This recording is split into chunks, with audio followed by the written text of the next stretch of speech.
Gloria a Dios. Ahora sí. Ya iba a decir, difícil me la pusieron hoy. Es que le comentaba a mi esposo que hoy ha sido un día, desde que me levanté sentí un malestar en la garganta y ahora como que está como un poquito más fuerte.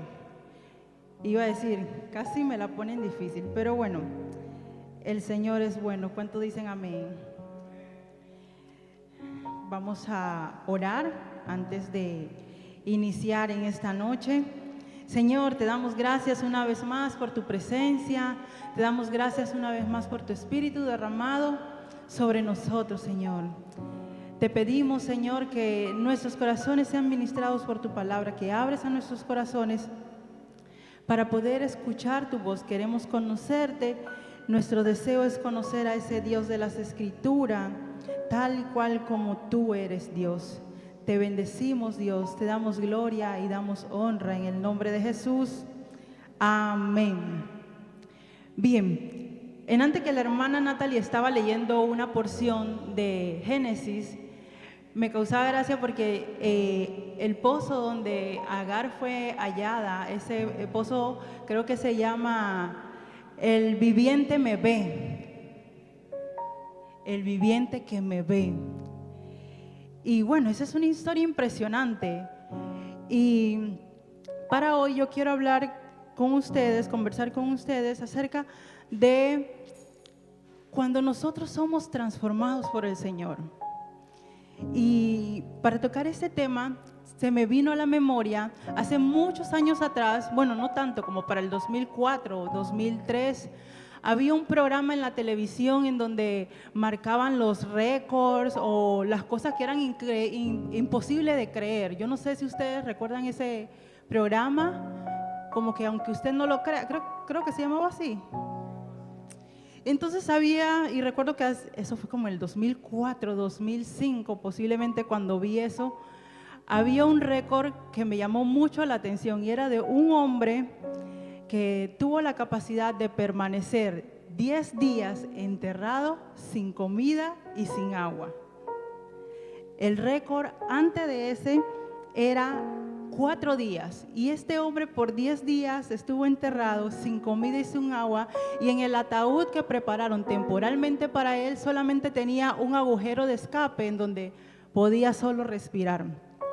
Cuando este hombre sale del ataúd que le hicieron temporalmente, la esposa estaba aliviada, dice, está vivo.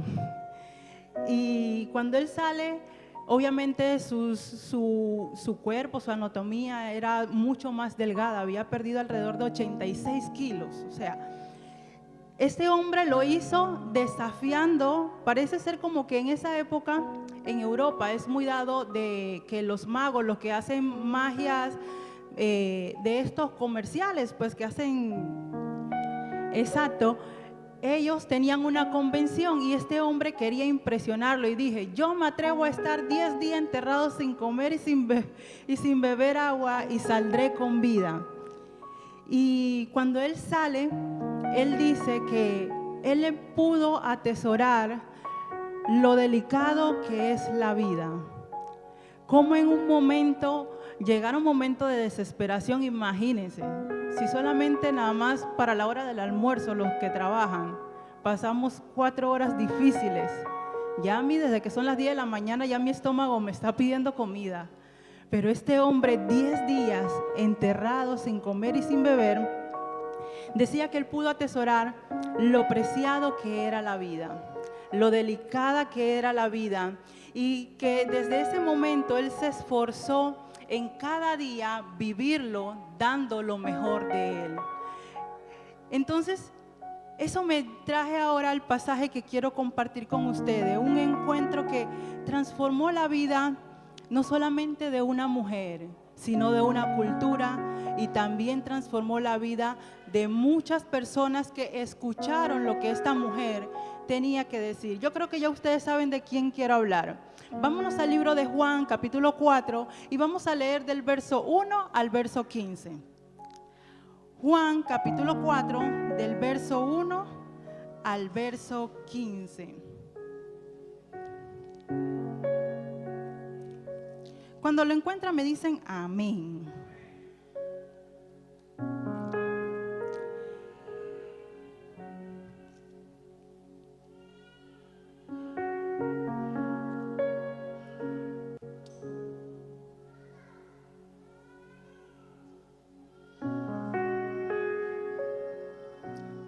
Dice así la palabra del Señor. Cuando pues el Señor entendió que los fariseos habían oído decir, Jesús hace y bautiza más discípulos que Juan, aunque Jesús no bautizaba sino sus discípulos, aclara el escritor de la carta, salió de Judea y se fue otra vez a Galilea. Y era necesario pasar por Samaria.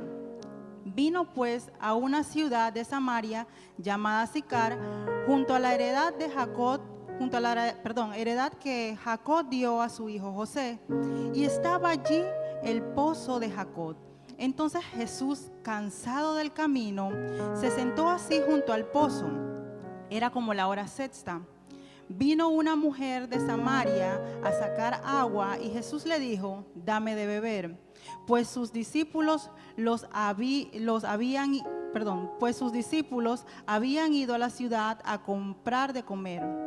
La mujer samaritana le dijo, ¿cómo tú siendo judío me pides a mí de beber, que soy mujer samaritana? Porque judíos y samaritanos no se tratan entre sí. Respondió Jesús y le dijo, si conocieras el don de Dios y quién es el que te pide, el que te dice, dame de beber, tú le pedirías y él te daría agua viva.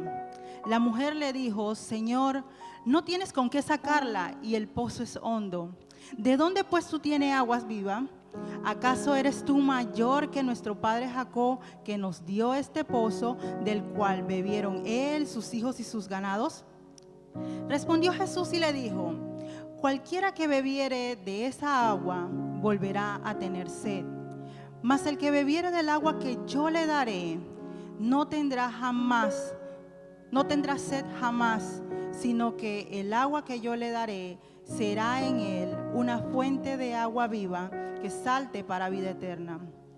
La mujer le dijo, Señor, dame de esa agua para que no tenga yo sed, ni venga aquí a sacarla. Leemos el 16. Y Jesús le dijo, ve y llama a tu marido y ven acá.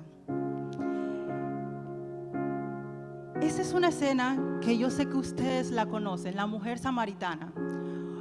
Todos sabemos esta historia. Todos sabemos lo que Jesús le revela a esta mujer y cómo esta mujer en alegría va a su pueblo y cuenta todo lo que Jesús le había dicho. Todos sabemos esta historia.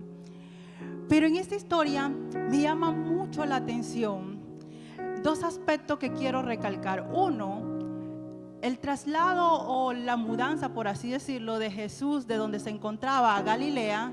Y dos, esta conversación tan poca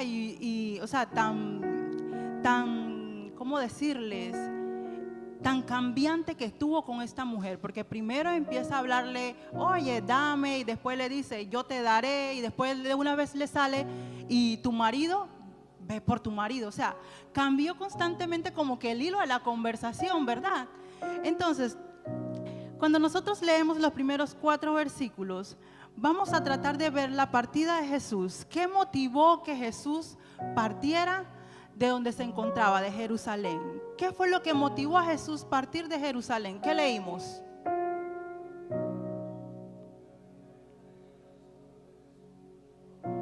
Había disputa y los fariseos ahí sembrando la semilla. Ah, no, pero es que este está bautizando más. Ay, no, pero es que estos son los que tienen más gente. Los fariseos estaban en medio de ellos. Yo creo que Jesús, por madurez, dijo, ¿sabe qué? Para no tener división entre nosotros, mejor yo voy a tomar mi camino porque me es necesario ir a un lugar. O sea, vemos a Jesús actuando maduramente. Él amaba a Juan, él amaba a los discípulos de Juan, él estuvo con Juan enseñando y haciendo, predicando y enseñando acerca del advenimiento del reino de Dios. Pero él dijo, no voy a dejar que lo que estén hablando estas personas siembren una discordia entre la amistad o la cercanía que tenemos tú y yo. Entonces Jesús parte de Judea y sale a Galilea. Debido a que los fariseos estaban tratando de incitar una posible rivalidad entre ellos, ¿qué hace Jesús? Toma a sus discípulos, le dice, vámonos, y cuando le dice vámonos, le dice que era necesario pasar por Samaria. Yo creo que aquí mis amigos de videos, si me ayudan con el mapita, porque para entender ahora el versículo 9, en la cual la samaritana le dice a Jesús, es que los samaritanos y los judíos no se llevan, no se tratan entre sí. Vamos a ver esto. Yo creo que ahorita si lo muestras, ¿sí saben? Ah, perfecto. Bien, vemos Jesús se encontraba en esta posición donde vemos Jerusalén.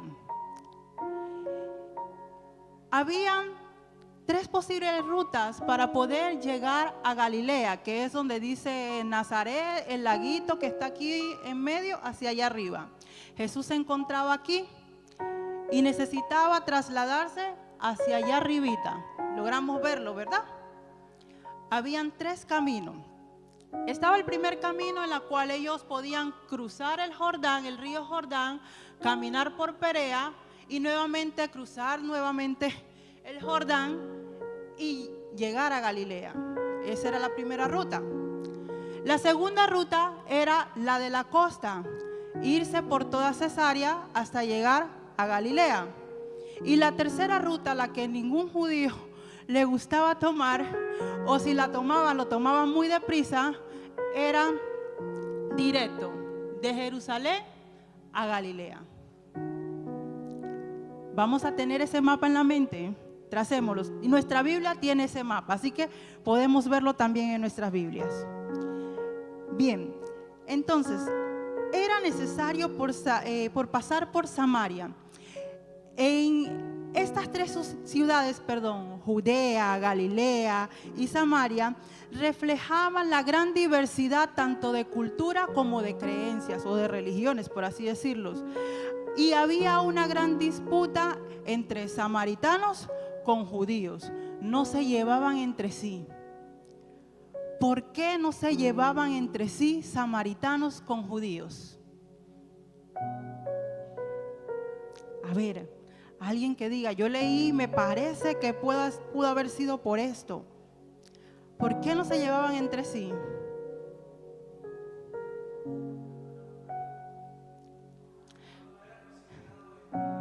Eran considerados gentiles. ¿Qué más? No, y ellos se dirigían, Ana se ríe, pero ellos se dirigían en esa manera despectiva de ellos mismos. O sea, para nosotros es algo como que, oye, ¿por qué? Pero para ellos había un odio arraigados en sus corazones. Había un resentimiento arraigados en los corazones de estas culturas. Y aquí les voy a mencionar algunas. Ustedes pueden tomar los textos y leerlos en su casa. Por ejemplo, como dice el pastor, ellos lo trataban como perros, como gentiles.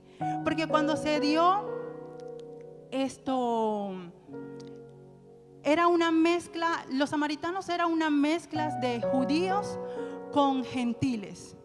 Por eso ellos lo trataban como no judíos. Por eso ellos eran despectivos con ellos. Por eso ellos vivían alejados. Esa era una de las razones principales. La segunda razón era que los samaritanos, al ser una raza mixta que surgió del cautiverio, ellos, por así decirlo, los fueron aislando.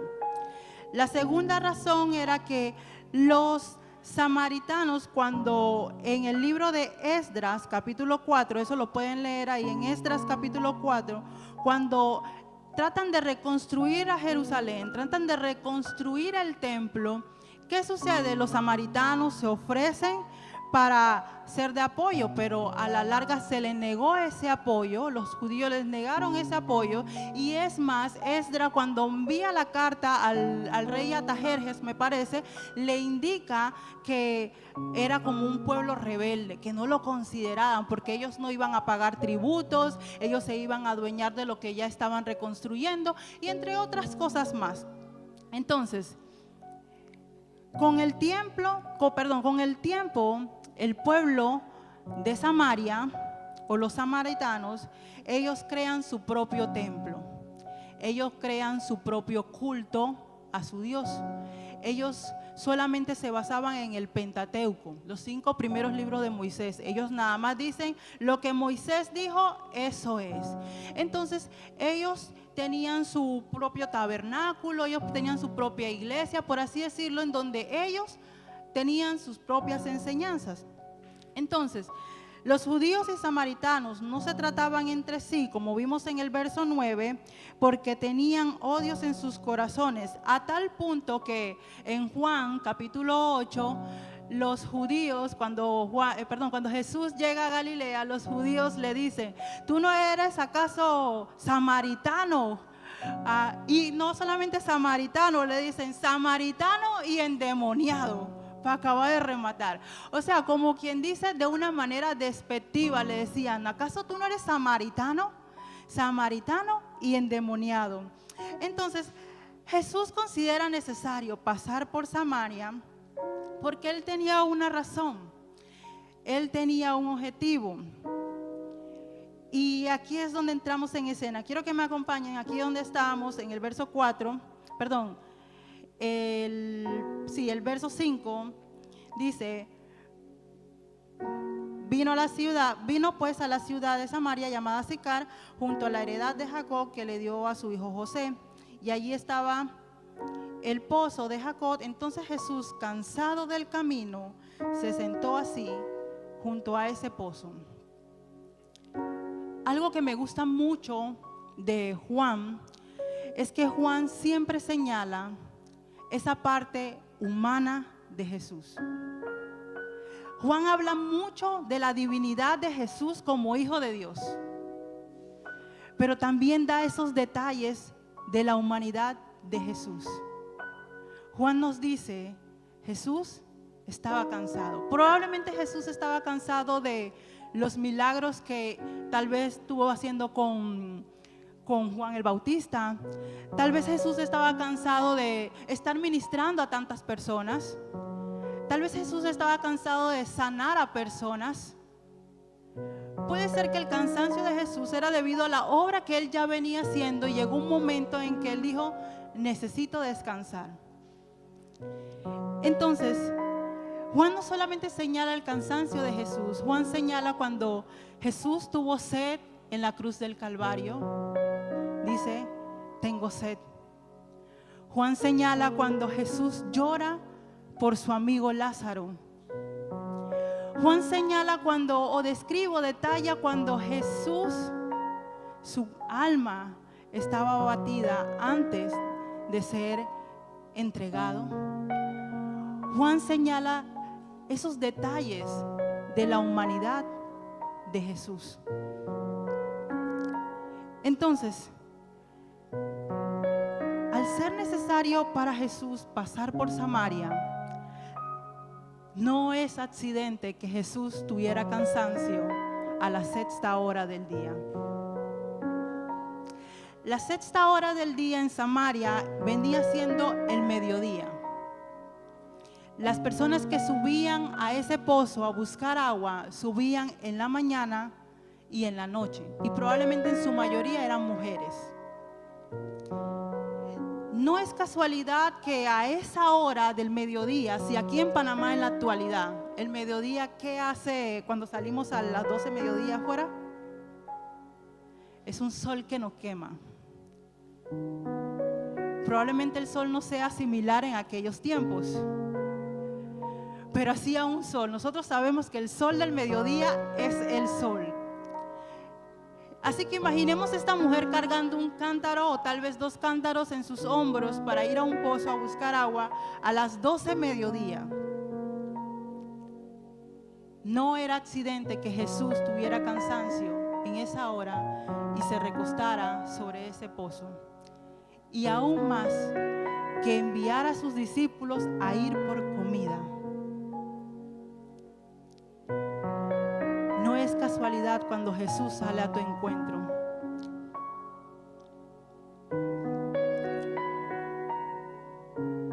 Jesús podía decirles a sus discípulos: podemos hacer un milagro, que hayan panes, comidas. Él podía hacerlo. 2 capítulos después, en el capítulo 6 de Juan, habla sobre yo le digo el super milagro de panes y pescado que tenía un niño, alimentó a una gran multitud. Jesús tenía el poder para hacerlo, ¿verdad? Pero ¿por qué creemos que Jesús no hizo un milagro en ese momento? Sino que vino sobre él cansancio y mandó a sus discípulos a ir por comida.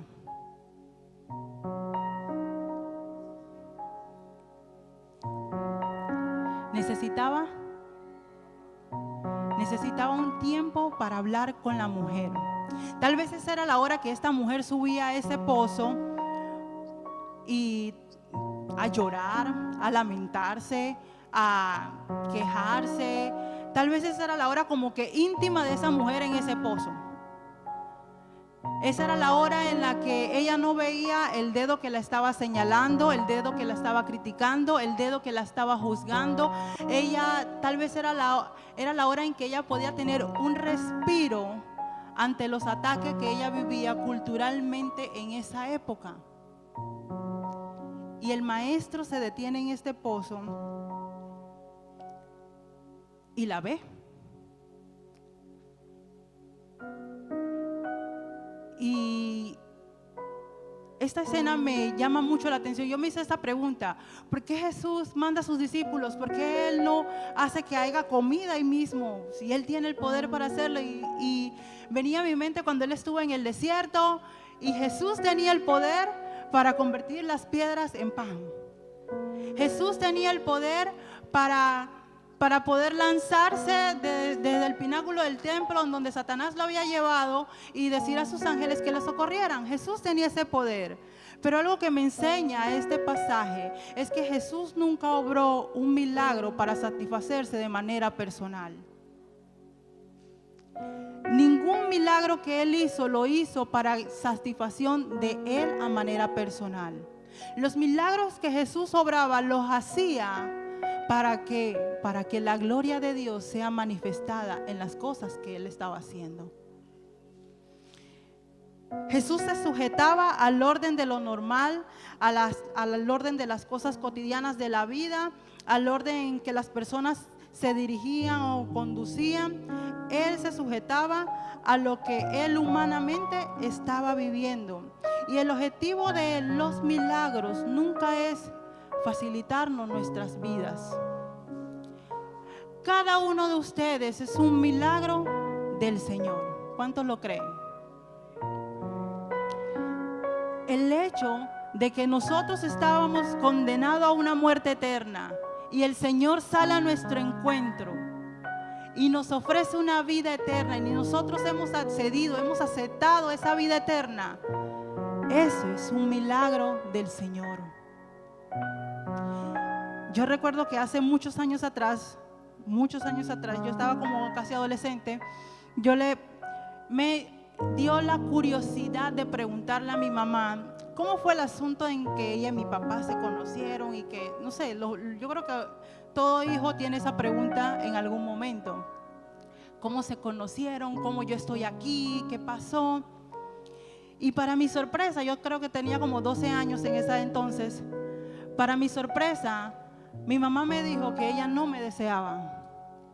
Tener un hijo a los 18 años, 19 años casi, hace muchos años atrás, era como que no, yo no quería hijo, yo quería seguir haciendo esto, yo quería esto, yo quería esto. Yo no quería sujetarme a tener un niño. Mi mamá me comentaba que ella por 6 meses tomó todo lo que podía tomar o beber para abortar.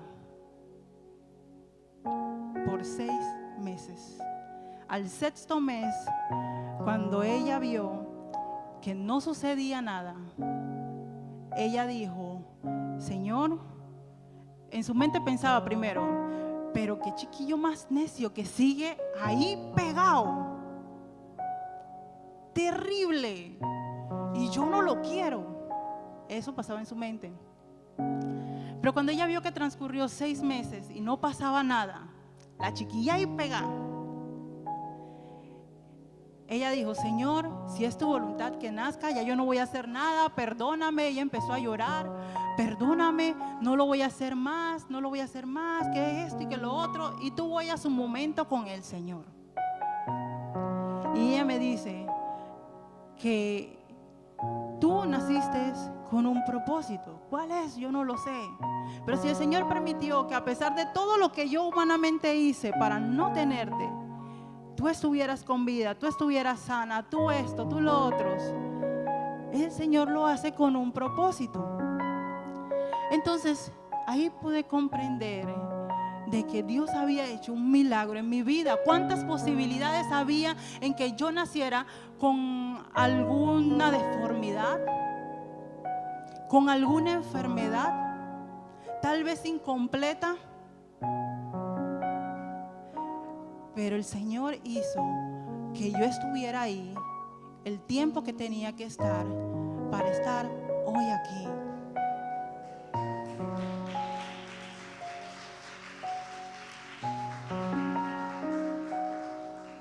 Cuando el Señor Jesús se acerca a nuestro pozo, no lo hace por casualidad. Se acerca a nuestro pozo porque quiere estar con nosotros. Esta mujer subía tal vez frustrada, porque ella le dice a Jesús: ve por tu marido. Le dice Jesús: ve por tu marido. Ella le dice: Señor, yo no tengo marido, 5 he tenido y el que tengo no es mío. O sea, en esa época, que una mujer tuviera 5 maridos, ¿ustedes se imaginan cuánto la criticaban? Esa mujer era como la escoria de la sociedad. Y muchas veces el Señor viene a nuestro pozo, se recuesta en nuestro pozo y se acerca a nosotros para escuchar nuestras quejas, para escuchar nuestro lamento, para escuchar las cosas que están en nuestros corazones y que nos aflige. Y Él te dice: dame de beber. Dame de eso que estás tratando de buscar que te satisfaza. Porque ella iba por agua porque tenía sed. Dame de eso que estás tratando de buscar desesperadamente, porque lo que yo tengo, lo que el Señor tiene, es plenitud eterna. Esta mujer una y otra vez, ¿cuántas veces? Porque ella dice: este pozo es hondo. Ella hace la aclaración: este pozo es hondo. ¿Cuántas veces con fuerza ella tenía que tirar ese cántaro para sacar agua? Y Jesús le dice: dame de beber.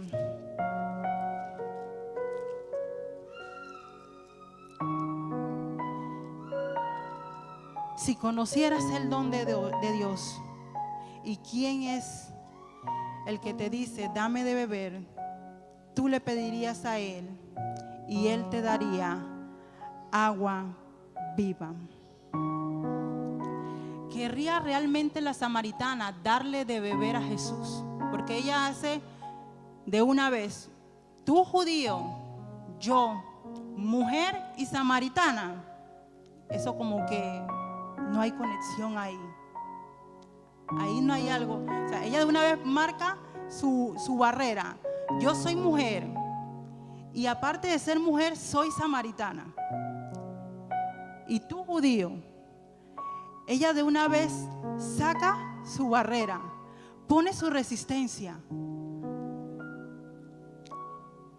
Si esta mujer supiera, nosotros ahora podemos verlo y podemos deleitarnos en estas palabras. Y el Señor habla a nuestros corazones por medio de estas palabras. Si esa mujer supiera que tenía el don de Dios, porque él le dice, si tú supieras quién te habla, si tú supieras quién soy yo, ella hubiese podido ver que Jesús le estaba ofreciendo la fuente de agua viva. Jesús no le estaba ofreciendo un agua de un pozo estancado que se llenaba cada vez que llovía. Y muchas veces así es nuestra vida. No vemos fluir el manantial del agua viva en nuestras vidas porque nos conformamos con el agua de pozo estancada.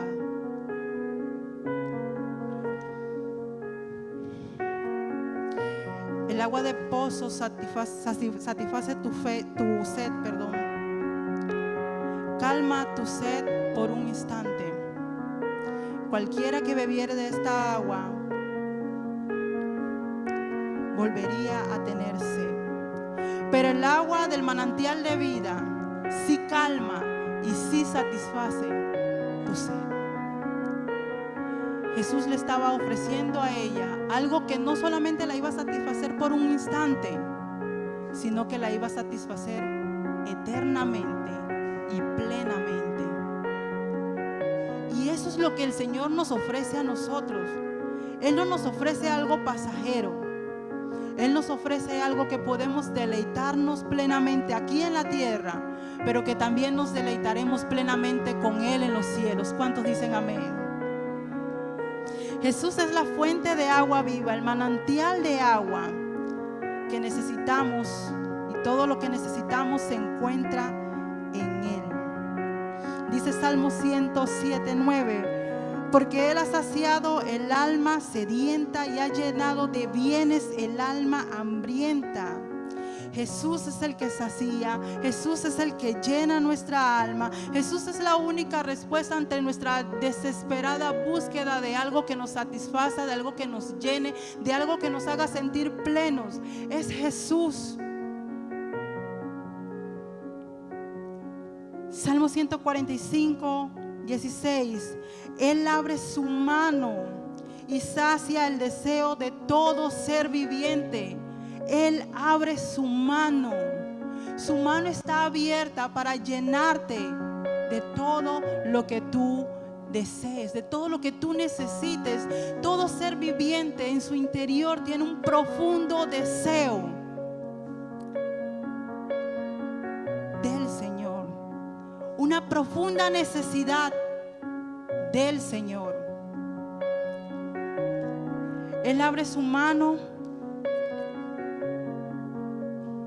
y nos satisface. El Señor Jesús no necesitó un cántaro. Él no necesita cántaro para darnos agua, porque Él es la fuente. De Él fluye todo. Él nos satisface conforme a sus riquezas en gloria, porque no tiene límite para lo que Él nos da a nosotros. Nosotros sí tenemos límites, pero Él no tiene límites. Dice la mujer: Señor, no tienes con qué sacarla y el pozo es hondo. ¿De dónde pues tienes tú agua viva? Yo creo que esta mujer no estaba segura de que lo que Jesús le estaba diciendo. Esta mujer le dice: si tú no tienes cántaro, ¿cómo tú vas a sacar agua y tú me vas a dar agua viva a mí? Ella no estaba entendiendo lo que Jesús le estaba diciendo. Ella tal vez le estaba preguntando, o sea, ¿cómo es que tú tienes algo que va a satisfacer todas mis necesidades? Explícame eso, porque no estoy entendiendo. ¿Cómo es que tú tienes algo que va a satisfacer todos mis problemas o todas mis angustias? Explícame eso, porque no te estoy viendo un cántaro. No te estoy viendo una vasija que tienes que tirar en el pozo para darme agua. No estoy viendo eso. Y muchas veces nuestros ojos no ven a Jesús obrar. A veces eso llega a nuestra mente. Jesús no está obrando, Jesús no me está satisfaciendo, Jesús no esto, Jesús no lo otro. Nuestros ojos se frustran al no ver lo que en nuestro interior queremos ver. Pero ¿realmente puedes tú, Jesús, con todo esto? ¿Puedes tú, Jesús, llevar mi culpabilidad? ¿Puedes tú, Jesús, llevar mis pecados? ¿Puedes tú, Jesús, satisfacer mi corazón? Jesús no tiene las herramientas necesarias en ese momento, y es más, Él no necesita herramientas para satisfacernos, porque Él es la fuente de agua viva. Quiero que me acompañen ahora en Jeremías 2:13. Jeremías 2:13. Dice así: porque dos males ha hecho mi pueblo. Me han abandonado a mí, fuente de aguas vivas, y han cavado para sí cisternas, cisternas agrietadas que no retienen agua. Yo leía este texto y decía: porque dos males han hecho mi pueblo. Los males no lo hicieron las personas que no conocen al Señor. ¿Quién hizo los males? El pueblo.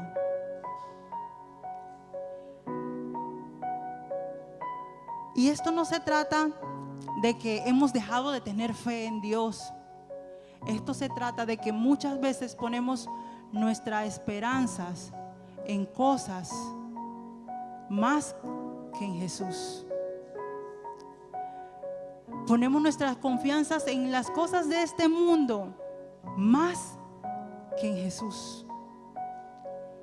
Y es ahí en donde están las cisternas, y son rotas, no contienen el agua, se pierde el agua, se bota el agua. Y dice: me han abandonado a mí, fuente de agua viva. Solo hay una fuente, amados hermanos, que puede satisfacer nuestros deseos más profundos. Y yo no sé cuáles son sus deseos. Yo no sé cuáles son las cosas que están profundas en sus corazones. Yo no sé los anhelos que están en sus corazones. Eso lo desconozco yo. Y también me atrevería a decir que tampoco sé cuáles son las que están en mis corazones, porque no conozco mi corazón todavía. Él es el único que escudriña todos los corazones.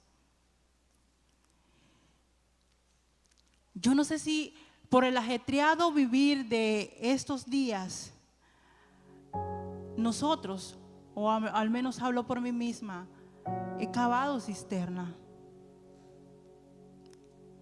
He cavado cisternas.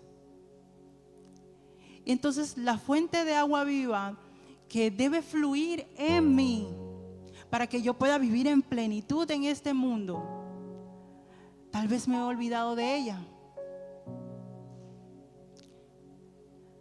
Tal vez he puesto mi esperanza en una cisterna de trabajo, en una cisterna de estudios, no sé, lo que sea.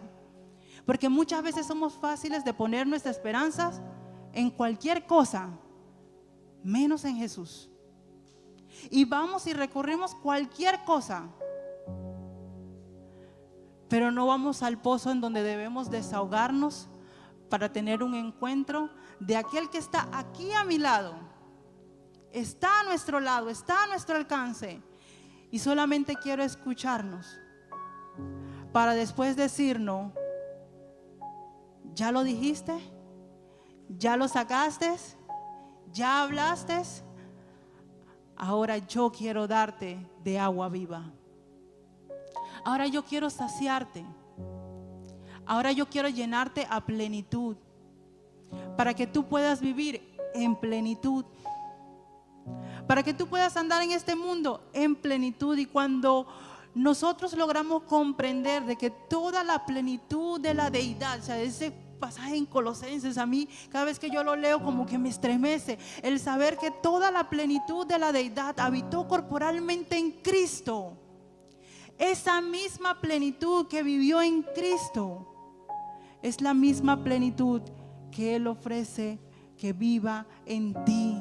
para que tú vivas en libertad, para que tú vivas en abundancia, para que tú vivas en gozo en el Señor. Entonces muchas veces hacemos cisternas, y este pasaje de Jeremías es un llamado de atención para nosotros. Esta mujer pudo reconocer que Jesús, todo lo que le estaba declarando era verdad, porque Jesús le dice, claro que el que tiene no es tu marido. ¿Quién sabía eso? ¿Quién conoce lo interno de nuestros corazones? ¿Quién conoce las cosas que están arraigadas en nuestros corazones, que muchas veces no hacen fluir la fuente de agua viva en nosotros? Solamente Jesús. Esta mujer le dio acceso a esa fuente. Se sumergió en esa fuente, en ese manantial, al punto de que ella fue corriendo a Samaria, dejó su cántaro y empezó a declarar todo lo que Jesús le había dicho. Y ella dice, ese es el Mesías. Si tú quieres vivir una vida transformada, entonces sumerjámonos en la fuente del agua viva.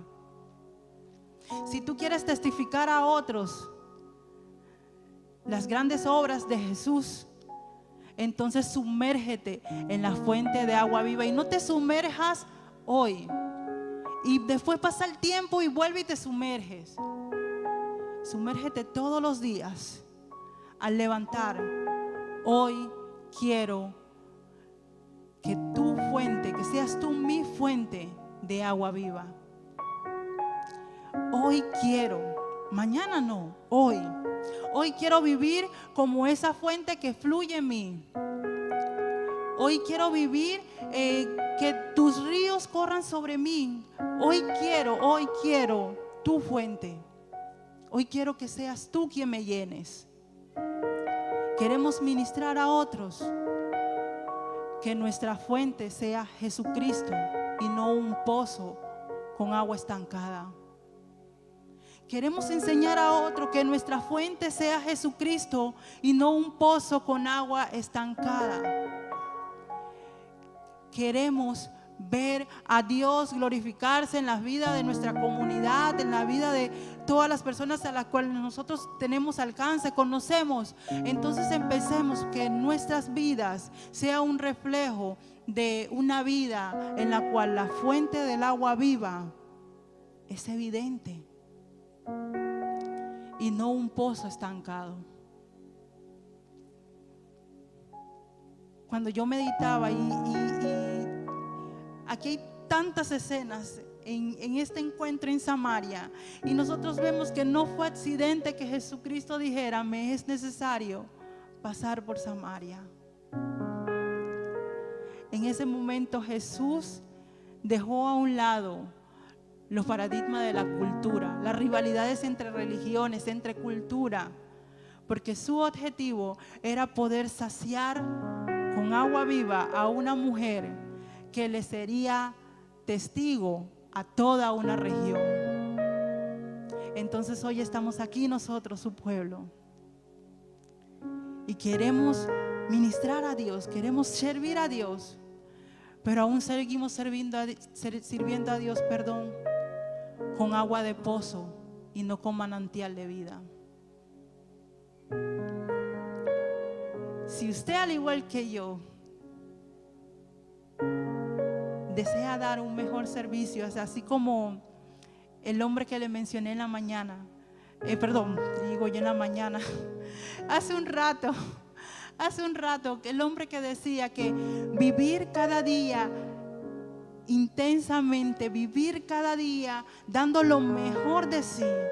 Si tú quieres vivir para Dios cada día dando lo mejor de ti, entonces permite que Él sea tu fuente.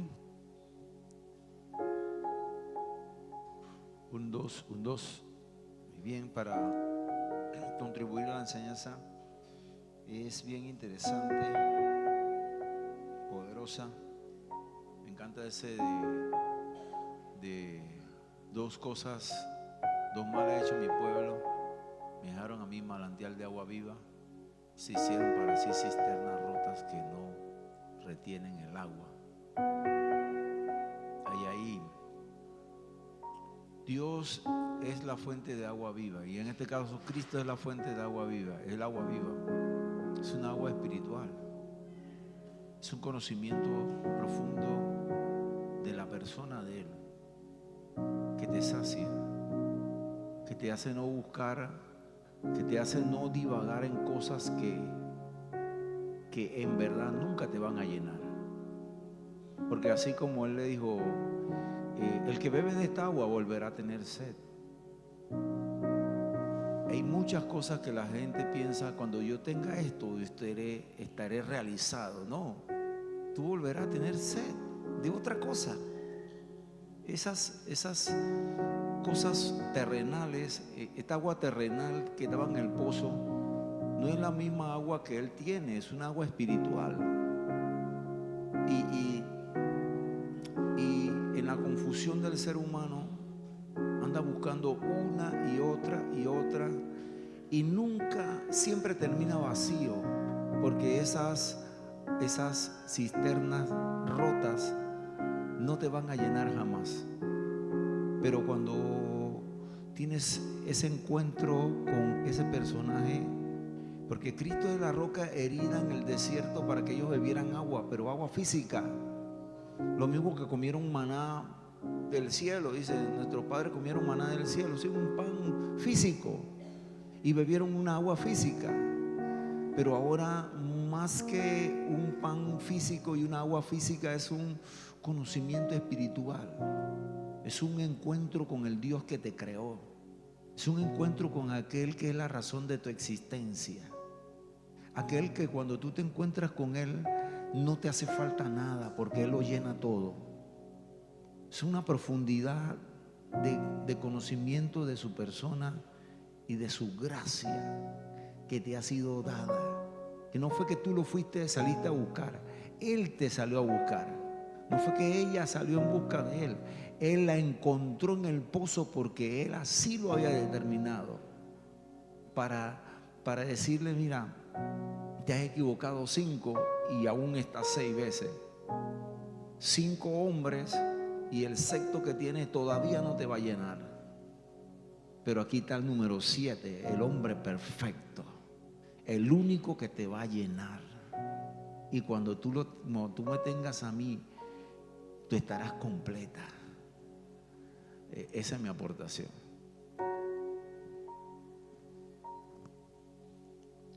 Amén. Y es cierto, porque lo que vemos en este pasaje es que, como decía el pastor, eran 5 hombres. O sea, esta mujer hizo el intento 5 veces en vida amorosa. 5 veces. 1 no pegó, 2 no pegó, y así se fue hasta el 5. 5 veces. Eso era un fracaso total. O sea, imaginemos a esta mujer decepcionada del amor, por así decirlo, podemos llevarlo así, decepcionada del amor. ¿Cuántas veces hirieron y rompieron el corazón de esta mujer? Y cuando Jesús sale al encuentro, se muestra a él diciéndole: lo que yo tengo es vivo, no es temporal, no es superficial, no es por un momento, no es por un instante. No te va a buscar hoy y después te busca otros días. No. Lo que yo tengo es para siempre. Y eso es lo que Jesús tiene para nosotros. Lo que Él nos da, lo que Él nos ofrece, es para siempre. Y nadie te lo podrá quitar. Vivir para Él eternamente, eso nadie nos los puede quitar. Seguirle a Él eternamente, amarlo a Él eternamente, eso nadie, esa es la parte que nunca nos será quitada. Amén. Si no van a hacer más intervenciones, vengo yo con las preguntas, pues, a ver los apuntes. Es broma.